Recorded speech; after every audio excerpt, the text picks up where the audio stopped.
অশেষ মেহেরবানি। ঐতিহাসিক মে দিবস, শ্রমিকদের অধিকার নিয়ে আমরা আজকে রাজপথে দাঁড়িয়েছি। আজকে এই দাঁড়ানো হয়েছিল আমেরিকার 1886 সালের শিকাগো এ শহরে। সেদিন শ্রমিকদের উপরে মালিক পক্ষ থেকে নির্যাতন চালানো হয়েছিল। 24 ঘন্টার ভিতরে তাদেরকে 18 ঘন্টা শ্রম দিতে হতো। তাদের যৌক্তিক এবং তাদের নৈতিক দাবি ছিল আমাদের 18 ঘন্টা কমিয়ে আমাদেরকে 8 ঘন্টায় শ্রম বিক্রি করার সুযোগ করে দিতে হবে। সেদিন তারা এই দাবি করায় রাজপথে নামার কারণেই তৎকালীন সরকারের গুন্ডা বাহিনীরা তাদের উপরে শিকাগো হেগে শহরে এমন ভাবে গুলিবর্ষণ করে তাদের বুকে তাজা খুন কেড়ে নিয়েছিল। সেদিন তারা তাদের ন্যায্য যৌক্তিক দাবি করার অপরাধেই তাদের খুন আল্লাহর এই রাস্তায় ফেলতে হয়েছিল। আজও শ্রমিকদের ন্যায্য অধিকার সুপ্রতিষ্ঠা হয়নি। মালিকদের পক্ষ থেকে তারা নির্যাতিত, নিগৃহীত, নিষ্পেষিত। আজকে যদি মালিক ভাইদের কাছ থেকে আপনারা আপনারা ন্যায্য অধিকার পেতে চান, তাহলে রাসূলের দেখানো আদর্শের পতাকার নিচে আপনাদেরকে ফিরে আসতে হবে। পৃথিবীর মঞ্চে একমাত্র শুধুমাত্র আল্লাহ কর্তৃক যে ধর্ম, সেই ধর্ম দ্বারাই শ্রমিকদের অধিকার নিশ্চিত করা হয়েছে।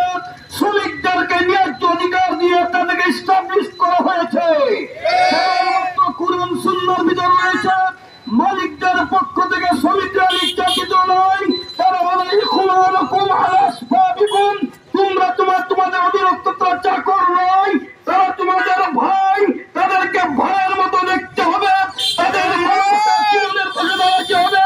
এটাই ছিল শ্রমিকদের ন্যায্য অধিকার। কিন্তু প্রিয় ভাইরা, যুগের পর যুগ, কালের পর কাল আমরা দেখেছি বিগত 5 আগস্টের আগে শ্রমিক ভাইরা কলকারখানা থেকে নেমে যখন তাদের যৌক্তিক এবং নৈতিক দাবি নিয়ে রাজপথে নেমেছিল, ফ্যাসিস্ট সরকারের দালালেরা তাদের বুকে গুলি করে রাজপথে তাদেরকে শহীদ করে দিয়েছে।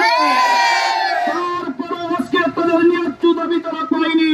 আজকে আমরা প্রশাসনের কাছে দাবি করতে চাই, বর্তমান সরকারের কাছে আমাদের উদাত্ত আহ্বান, বাংলাদেশ শ্রমিক কল্যাণ ফেডারেশন 13 দফা কর্মসূচি নিয়ে আজকে শ্রমিকদের অধিকার নিশ্চিত আদায় আন্দোলন করছে।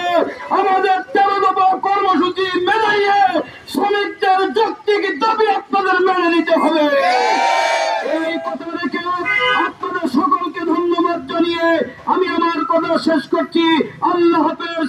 বাংলাদেশ শ্রমিক কল্যাণ ফেডারেশন জিন্দাবাদ। আসসালামু আলাইকুম ওয়া রাহমাতুল্লাহ।